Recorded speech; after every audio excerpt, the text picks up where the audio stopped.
Hey everyone, I'm Aishwarya Mahapatra and welcome back to my channel. तो आज इस video में हम एक बहुत अमेजिंग पॉडकास्ट सुनने वाले हैं और ये एक ऐसे इंसान के साथ मैंने पॉडकास्ट किया है जिसकी जर्नी टीसीएस से शुरू होती है और अभी वो अमेजोन में काम कर रहे हैं। तो बहुत सारे अमेजिंग क्वेश्चंस हमने डिस्कस किए और जो जनरल क्वायरीज रहती है कि जब हम सर्विस बेस में होते हैं तो कैसी प्रिपरेशन करनी चाहिए, क्या क्या स्ट्रगल करना पड़ता है, प्लस अभी अमेजोन में आने के बाद क्या डिफरेंस उन्हें दिख रहा है। तो ये बहुत अमेजिंग पॉडकास्ट है आइरिस से और मैं तो यही बोलती हूँ कि आप ना एक पेन पेपर लेके बैठ जाओ और सारी चीजें नोट करो, पूरे एंड तक सुनो पॉडकास्ट को, क्योंकि बहुत ज्यादा अच्छी इंफॉर्मेटिव चीजें उन्होंने बताई है जो आपको बहुत ज्यादा ही हेल्प करेगी। और बाकी यार थोड़ा वीडियो क्वालिटी से ना थोड़ा सा कॉम्प्रोमाइज कर देना, अगले पॉडकास्ट से मैं डेफिनेटली इस चीज का ध्यान रखूंगी। बट एनीवे जो कंटेंट है वो तो यार बिल्कुल अमेजिंग है। तो लेट्स गेट स्टार्टेड।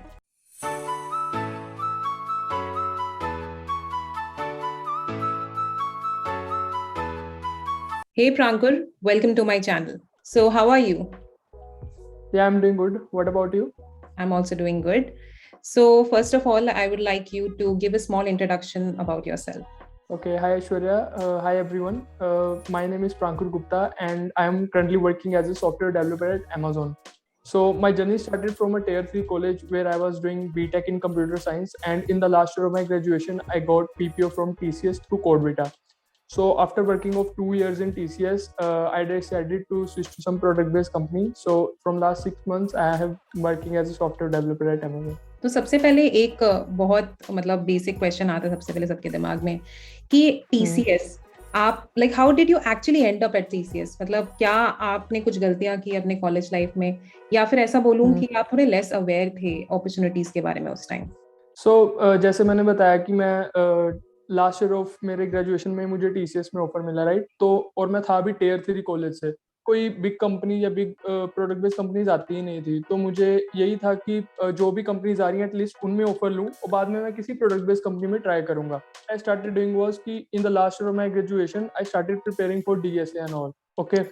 और जो भी मैंने डीएसए की थी, मुझे था कि ये मुझे पता है कि जो भी कंपनीज आएंगी उनमें तो मेरी ज़्यादा यूज़ नहीं होने वाली है, लेकिन एटलीस्ट मैं कोई ऑफ कैंपस प्लेसमेंट के लिए भी ट्राई कर पाऊंगा अगर मेरी प्रिपरेशन होगी तो, राइट। तो लेकिन आपको एक होता है ना, टियर 3 कॉलेज में आपको वैसा इन्वायरमेंट नहीं मिलता। मतलब मेरे साथ कोई ऐसे मेरे फ्रेंड्स नहीं थे जो कि सेम माइंडसेट के हों, तो मुझे खुद ही करना था जो करना था, और ना ही मेरे कोई सीनियर थे वैसे जो ऐसे किसी प्रोडक्ट बेस्ड कंपनी में हो। लेकिन फिर बात ये आती है कि टीसीएस में जाने के बाद मैंने किसी और कंपनी में ट्राई क्यों नहीं किया। तो क्या कि जब मेरा टीसीएस में मुझे मेरा ऑफर आ चुका था, तो उसके बाद मेरा मन ही नहीं किया कि डीएसए कंटिन्यू करूं। मेरी सबसे बड़ी गलती तो यही स्टूडेंट्स भी करते हैं कि एक बार अगर आपको ऑफर मिल जाता है और अच्छा पैकेज था, वो मेरे पूरे कॉलेज में वो जो था पैकेज उस वक्त वो सबसे हाईएस्ट था जो डिजिटल पैकेज टीसीएस ऑफर कर रही थी। लेकिन वो फिर जब मैं टीसीएस में आया तो तब मुझे समझ में आया कि इट इज नॉट इनफ, और भी बहुत बड़ी बड़ी कंपनीज है जिन्हें काफी अच्छा पैकेज है। तो जब आप टीसीएस आपने ज्वाइन की तो इनिशियल एक्सपीरियंस कैसा था, या फिर फॉर दैट मैटर आपके पूरे 2 साल का एक्सपीरियंस कैसा रहा है टीसीएस में? So when I joined TCS, as I told you that I was digital hired, right? So होता क्या है कि एक निंजा प्रोफाइल होती है और एक डिजिटल प्रोफाइल होती है। So जो डिजिटल प्रोफाइल होती है उनको ऐसा नहीं है कि आपको वो किसी ऐसे प्रोजेक्ट में डाल देंगे जो सपोर्ट लेवल का होगा, राइट। जो भी मेरे साथ डिजिटल हायर्ड जो भी आए थे, मेरी लोकेशन पुणे थी, तो पुणे में मैं जब गया तो वहाँ पे मुझे फर्स्ट वीक में ही मुझे मेरा प्रोजेक्ट एलोकेट हो चुका था, और वो प्रोजेक्ट मेरा डेवलपमेंट का था। मतलब वो काफी अच्छा प्रोजेक्ट था।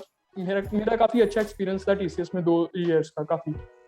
तो आपने फिर आप टीसीएस में काम कर रहे थे, आपको अच्छा भी लग रहा था, लेकिन ऐसा कौन सा टाइम आया जब आपको ये रियलाइज हुआ कि नहीं यार मुझे प्रोडक्ट बेस के लिए भी ट्राई करना चाहिए, या फिर मैं ये बोलूंगी क्या रीजन था एग्जैक्टली जब आपको लगा कि प्रोडक्ट बेस में जाते हैं? तो 1 साल मुझे टीसीएस में हो चुका था और मैं अपने घर आ चुका था। मतलब वर्क फ्रॉम होम चल रहा था मेरा, क्योंकि 2020 जून 2020 की बात है, मैं अपने घर में आ चुका था कोविड के बाद।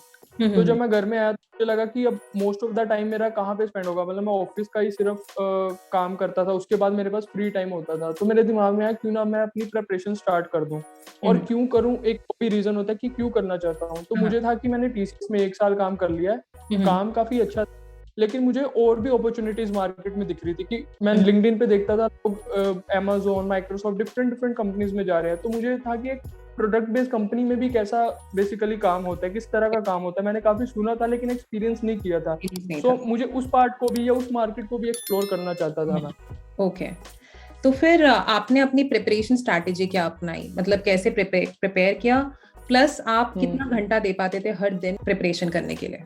तो इस पर्टिकुलर क्वेश्चन को मैं ऐसे आंसर करूंगा कि मैंने मतलब मैं कॉलेज में भी मैंने आपको जैसे बताया कि मैं प्रिपरेशन कर रहा था, बट वो मेरी प्रिपरेशन इतनी अच्छी नहीं थी। क्यों? क्योंकि मुझे कोई गाइड करने के लिए नहीं था और मुझे कुछ प्लान भी नहीं था। मैं सिर्फ क्वेश्चन सोल्व कर रहा था और कुछ नहीं, इसके अलावा और कुछ नहीं था। लेकिन इस बार मैंने क्या सोचा कि इस बार एटलीस्ट मैं एक प्लान बनाऊंगा, क्योंकि मैं कॉलेज में क्या था, कोई भी न्यू क्वेश्चन देखता था ब्लैंक हो जाता था। तो इस बार मैंने क्या किया कि मैंने सोचा मैं टॉपिक वाइज प्रॉब्लम्स करूंगा। मैंने कुछ टॉपिक्स लिख लिए जो जो मुझे चाहिए डीएसए में, सब लिख लिए मैंने। उनको सबको मैंने देखा कि कौन कौन से टॉपिक में मैं कंफर्टेबल हूँ, उनको मैं पहले करता हूँ। जिन जिन में मुझे डिफिकल्टी होती है उनको मैं लास्ट में करूंगा, ताकि मेरा कॉन्फिडेंस बूस्ट अप हो जाए कि मैंने इतना चीज कवर कर ली है। तो मैंने ऐसा कुछ प्लान बनाया और हर एक डीएसए को मैंने मतलब आप बोलोगे हर डेटा स्ट्रक्चर या कॉन्सेप्ट को मैंने एक टाइमलाइन असाइन कर दी कि इस पर्टिकुलर डेटा स्ट्रक्चर को मेरा इतना टाइम लगेगा करने में और दूसरी को इतना। तो ऐसा मैंने पूरा एक प्लान क्रिएट कर लिया और वो मैंने अपने लिंक्डइन में भी शेयर कर रखा है। तो उसमें मैंने कुछ डीएसए की लिस्ट बनाई है और उसमें टाइम एलोकेट किया हर एक डेटा स्ट्रक्चर और कॉन्सेप्ट को अपने अकॉर्डिंग। वो मैंने खुद के हिसाब से बनाया कि मुझे जो कंफर्टनेस है या मेरी जो कन्वीनियंस है उसके हिसाब से मैंने बनाया। तो वो प्लान जब मेरे पास क्रिएट हो गया था, उसके बाद मैंने सोचा कि ठीक है ये प्लान तो है, इसको मैं फॉलो कर लूंगा और ये प्लान मुझे हेल्प करेगा कंसिस्टेंट रहने में कि आज मैंने ये डेटा स्ट्रक्चर किया, आने वाले दिनों में मुझे वो करनी है। तो मेरा थोड़ा कंसिस्टेंसी मेंटेन रहेगा। अगर मुझे पता ही नहीं है कि नेक्स्ट मुझे क्या करना है, मैं यहाँ वहां जा रहा हूँ, तो उसमें मुझे ना थोड़ा होता था कि मैं डाइवर्ट हो जाता था। इसलिए मैंने ये प्लान क्रिएट किया था ताकि मैं सही से कंसिस्टेंटली काम कर सकूं।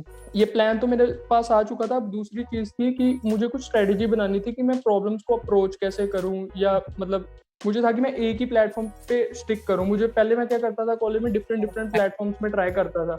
तो मुझे सबसे पहले मैंने ये क्लियर किया कि क्या कॉम्पिटिटिव प्रोग्रामिंग रिक्वायर्ड है या नहीं। तो मुझे काफी एक्सप्लोर किया तो मुझे समझ में आया कि competitive programming is not mandatory. It is not mandatory to have अगर आप जाना चाहते हो किसी प्रोडक्ट बेस्ड कंपनी में। तो इसलिए मैंने सोचा मैं अपना ध्यान प्रॉब्लम सॉल्विंग की ओर रखूंगा। मैं ऐसे प्लेटफॉर्म करूंगा जहाँ पे मोस्टली जो बिग कंपनीज में प्रॉब्लम्स पूछी जाती हैं, मैं उन्हीं पर्टिकुलर प्लेटफॉर्म्स के ऊपर अपना फोकस रखूंगा। तो मुझे 2 प्लेटफॉर्म दिखे, पहला था Geeks for Geeks और दूसरा था LeetCode। ठीक है, तो मुझे Geeks for Geeks अच्छा लगा। क्यों? इसलिए क्योंकि उसमें ना कंपनी वाइज टैग थे कि वहां पे अगर आप किसी क्वेश्चन को देखो तो वहां पे पता चल जाता था कि ये क्वेश्चन किस कंपनी में पूछा जा चुका है पहले। तो वो मुझे फोकस सही लगा कि मैं उस चीज पे फोकस करूं। क्यों? क्योंकि मेरा टारगेट भी यही था, मुझे कंपनीज क्रैक करनी थी। तो मुझे था कि अगर मैं वो क्वेश्चंस को पहले करूं जो कंपनीज में पूछे जा चुके हैं तो मुझे इजी होगा, राइट। तो मैं Geeks for Geeks में गया और उसमें मैंने अपना एक प्रैक्टिस सेक्शन होता है Geeks for Geeks में। तो वहां पे टॉपिक वाइज डिस्ट्रीब्यूशन होती है प्रॉब्लम्स की। आप हर टॉपिक के कॉरस्पॉन्डिंग आपको कुछ क्वेश्चंस मिल जाते हैं। बिल्कुल।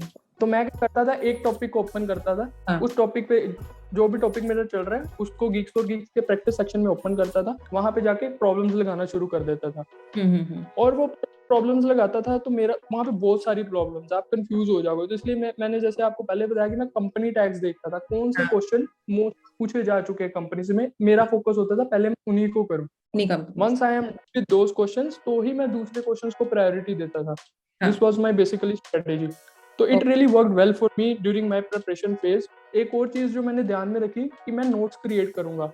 पहले क्या होता था, कुछ भी 2 मंथ्स पहले पढ़ता था वो सब मुझे भूल जाता था कॉलेज में। तो अभी मैंने क्या किया, मैं जो क्वेश्चंस कर रहा था उनको लिखा, उनको अप्रोच क्या यूज हो रही है, क्या पर्टिकुलर पैटर्न को फॉलो कर रहे हैं वो सब मैंने एनालाइज करना शुरू किया। तो मुझे बहुत अच्छी पिक्चर मेरे सामने क्लियर हुई कि अच्छा ऐसे काम करती हैं चीजें। पहले मुझे पैटर्न आइडेंटिफिकेशन का कुछ पता ही नहीं था, तो मैंने खुद से उसको आइडेंटिफाई करना शुरू किया। जब मुझे पता चला कि ये प्रॉब्लम्स दोनों इंटर रिलेटेड है, तो मतलब ये सेम पैटर्न कर रही है, तो इनको मैं एक बकेट में डाल लेता हूँ। तो वो मुझे काफी मदद करते थे। तो मैं यही बोलूंगा सबको जो ये वीडियो को देख भी रहे हैं कि आप नोट्स जरूर क्रिएट कीजिए और आप डिफरेंट क्वेश्चंस को कंबाइन कर देखिए कि उनमें क्या इंटर रिलेशन है। काफी बढ़िया स्ट्रैटेजी थी और मुझे लगता है कि जो भी ये वीडियो देखेगा उनको काफी हेल्प मिलेगी इस स्ट्रैटेजी से। तो इस स्ट्रैटेजी को अपनाने के बाद आपको कितना टाइम लगा, मतलब पूरी प्रिपरेशन के लिए, और कितने टाइम के बाद आपने एक्चुअली अप्लाई करना शुरू किया? तो मैंने जैसे बोला कि जून 2020 में मैंने अपनी प्रिपरेशन स्टार्ट की, तो मैंने अपने आप को पहले से ही एक टाइम दे रखा था कि मैं 6 मंथ्स का टाइम दूंगा। और ऐसा मैंने क्यों दिया, उसका भी एक रीजन है। जैसे मैंने हर एक डेटा स्ट्रक्चर को टाइमलाइन दी, रफ टाइमलाइन, कोई वो ऐसा नहीं था, टेंटेटिव थी, वो फिक्स थी जितने में ही करना है। ऊपर नीचे थोड़ा बहुत हो सकता था लेकिन ज्यादा नहीं। तो मैंने 6 मंथ्स का अपना टाइम दिया था खुद को, अगर मुझे सारी जो डेटा स्ट्रक्चर है वो कंप्लीट करने में, डेटा स्ट्रक्चर एंड एल्गोरिदम। तो मुझे था कि मैं अपने आप को इतना टाइम देता हूँ कि मैं अपने ना जो ऑफिस का काम होगा उसको भी साथ साथ मैनेज कर पाऊंगी। मुझे वीकडेज में ज्यादा लोड ना लेना पड़े, मैं वीकेंड में कर लूँ। मैं वीकडेज में केवल 2 से 3 घंटे देता था। To be frank, after working hours I used to give only 2 to 3 hours, और on weekdays weekends I used to give 7 to 8 hours। I never tracked on weekends में मैंने कभी ट्रैक नहीं किया टाइम का। जितना मेरा दिमाग प्रॉब्लम सॉल्व कर पा रहा था, प्रॉब्लम्स को, तो मैं उतना ही देता था। मैं ज्यादा हटता नहीं था। जो भी मैंने अपने टाइमलाइन दिए थे, मैं ज्यादा हटना नहीं था। मतलब कुछ हो सकता है कि आप किसी पर्टिकुलर डेटा स्ट्रक्चर को कंप्लीट नहीं कर पाए किसी पर्टिकुलर रीजन से इतने टाइम में, तो उसको मैं मैनेज कर लेता था, किसी तरह से अडेप्ट कर लेता था। लेकिन मेरा था कि 6 मंथ्स में मुझे कंप्लीट करना है, तो वो हो भी गया था। मेरा सब 6 मंथ्स में कंप्लीट हो गया। और फिर मैंने अप्लाई करना कब स्टार्ट, तो मैंने स्टार्ट तो काफी पहले कर दिया था। मैंने प्रिपरेशन के बीच में स्टार्ट करना शुरू कर दिया था। क्यों? क्योंकि उसका एक रीजन है कि मैंने ना कॉलेज में कभी ऑफ कैंपस ट्राई ही नहीं किया था। I had no exposure of campus, मतलब अप्लाई भी कैसे करते हैं, किसकी क्या क्या रिसोर्सेज अवेलेबल है, कैसे रीच आउट करते हैं। सो मुझे तो सिर्फ एक रिसोर्स पता था, वो था करियर पोर्टल। ओके, ठीक है। और लिंक्डइन पे मैं थोड़ा थोड़ा एक्टिव था, तो मैंने देखे थे जॉब्स वगैरह दिखते हैं, तो लिंक्डइन को भी मैंने थोड़ा बहुत करना स्टार्ट कर दिया था। लेकिन वहां से भी वो करियर पोर्टल पे ही रीडायरेक्ट होता था इवेंचुअली। मतलब ये मैंने अप्लाई करना स्टार्ट कर दिया था, मान लीजिए आप 3 मंथ्स के बाद ही। जैसे मेरे 3 मंथ्स हो गए थे, उसके बाद मुझे थोड़ा था कि मैं अप्लाई करना थोड़ा थोड़ा स्टार्ट कर देता हूँ, देखते हैं क्या होता है। ये आपने काफी सही बात बोली, क्योंकि मुझे काफी बच्चे ऐसे पूछते हैं कि मैं अभी प्रिपरेशन कर ही रहा हूँ, मेरी प्रिपरेशन खत्म नहीं हुई है, तो क्या मुझे अप्लाई करना शुरू करना चाहिए कि नहीं, या प्रिपरेशन खत्म होने के बाद करें? पर मुझे यही लगता है कि अगर आप बीच में करोगे तो कुछ ज्यादा बुरा तो नहीं होगा ना, आपको कुछ अच्छा ही होगा। उस चक्कर में पढ़ ही लोगे, तो आई थिंक गलती से इंटरव्यू कॉल भी अगर आ जाता आ है, जाए, गलती से इंटरव्यू कॉल, तो आपको एक्सपीरियंस ही मिलेगा कुछ ना कुछ, अगर राइट। तो आपके हिसाब से जब कोई भी इंसान एक सर्विस बेस्ड बैकग्राउंड से स्विच मारना चाहता है प्रोडक्ट बेस में, तो उसको क्या क्या प्रॉब्लम्स फेस करनी पड़ती है, मेजर प्रॉब्लम्स क्या होती हैं? तो सबसे पहली तो यही प्रॉब्लम होती है कि आपको सेल्फ मोटिवेशन की कमी होती है। और वो जो थी, मैंने स्टार्टिंग से मैंने थोड़ा मन बना के प्रिपरेशन स्टार्ट की थी कि मैं कुछ कभी भी डिमोटिवेट नहीं होऊंगा कभी भी मैं। क्यों? क्योंकि मैंने स्टार्ट इसलिए किया था कि मुझे था कि मैं कर सकता हूँ, इसीलिए मैंने स्टार्ट किया था, नहीं तो मैं स्टार्ट ही नहीं करता। मुझे था कि मैं ये कर सकता हूँ, इसको मैं कंसिस्टेंटली करूंगा। और ये मैंने कैसे मोटिवेशन थोड़ा गेन किया, तो मैं देखता था कि लिंक्डइन में ना जाके ना मैं profile, I used to search profiles on LinkedIn कि who have like does their transition from a service based company to product based company। तो I used to really get motivate seeing those profiles। और दूसरी जो सबसे बड़ी problem आती है, वो जॉब हंट में आती है। आपको इंटरव्यू को लाना सर्विस बेस्ड से प्रोडक्ट बेस्ड कंपनी में इजी नहीं होता। वो मैंने अभी देखा है, क्योंकि when I was in service based company, तो I applied in so many portals, I was not even getting a single interview call. तो after applying for 3, 4, even 5 months, I finally got an interview call in March 2021। तो easy नहीं था मेरे लिए भी। मैंने काफी लर्न किया इस प्रोसेस में कि कैसे क्या क्या करने, कौन कौन से रिसोर्सेज उनको कैसे इफेक्टिवली यूज करना चाहिए। काफी मैंने लर्न किया इस प्रोसेस के दौरान। तो ये सब जॉब हंट के प्रोसेस में इंटरव्यू कॉल लाना ही सबसे डिफिकल्ट प्रोसेस मुझे लगता है, स्किल गेन करने से भी ज्यादा। तो प्रांकुर, आपको अभी 6 मंथ्स हो चुका है अमेज़न में काम करते हुए, तो आपने अभी तक क्या डिफरेंस मतलब नोटिस किया है एक सर्विस बेस्ड कंपनी और एक प्रोडक्ट बेस्ड कंपनी के एनवायरनमेंट में? इन्वायरमेंट इन द सेंस, यहाँ पे मैंने ये चीज़ देखी है कि अमेजोन में ना काफ़ी चीज़ें स्ट्रक्चर्ड रहती हैं। मतलब इवन स्मॉल चीज़ भी अगर मुझे करनी है ना, कुछ भी अगर स्मॉल चेंज करना है कोड में या कुछ भी, उसमें ना काफ़ी ज़्यादा स्ट्रक्चर्ड है, वे सब डॉक्यूमेंटेड है चीज़ें। और टीसीएस में इतना मैंने वो चीज़ नहीं देखी। वहाँ पे आप कर रहे हो ठीक है, वहाँ पे ना क्वालिटी के ऊपर ज़्यादा वो नहीं किया जाता था, अच्छा, ध्यान नहीं दिया जाता। यहाँ पे क्वालिटी को ज्यादा फर्स्ट प्रायोरिटी दी जाती है कि अगर आपको सिंगल कोड चेंज भी करना है तो उसको डिजाइन पहले में चेंज करो, डिजाइन जो भी आप पहले डिजाइन क्रिएट करो, उसका डिजाइन बनाने के बाद ही आप कोड चेंज करोगे। तो इसमें यहाँ पे ना आप कम काम करो लेकिन क्वालिटी के साथ काम करो, यहाँ पे ये चीज मैंने है। तो ये मुझे काफी बड़ा डिफरेंस दिखा है। बाकी लर्निंग के अकॉर्डिंग भी आपको लर्निंग के पर्सपेक्टिव से भी काफी ज्यादा यहाँ पे ग्रोथ है। तो फाइनली प्रांकुर, एक क्वेश्चन जो मतलब सब जानना चाहते हैं ये चीज कि बहुत सारे लोग जब सर्विस बेस्ड कंपनीज में होते हैं, आप भी बोल रहे थे कि बहुत डीमोटिवेटेड होते हैं और उन्हें बिल्कुल नेक्स्ट टू इम्पॉसिबल लगता है कि यार प्रोडक्ट बेस्ड में तो मेरा नहीं होने वाला है। तो ऐसे लोगों के लिए आपकी क्या एडवाइस रहेगी?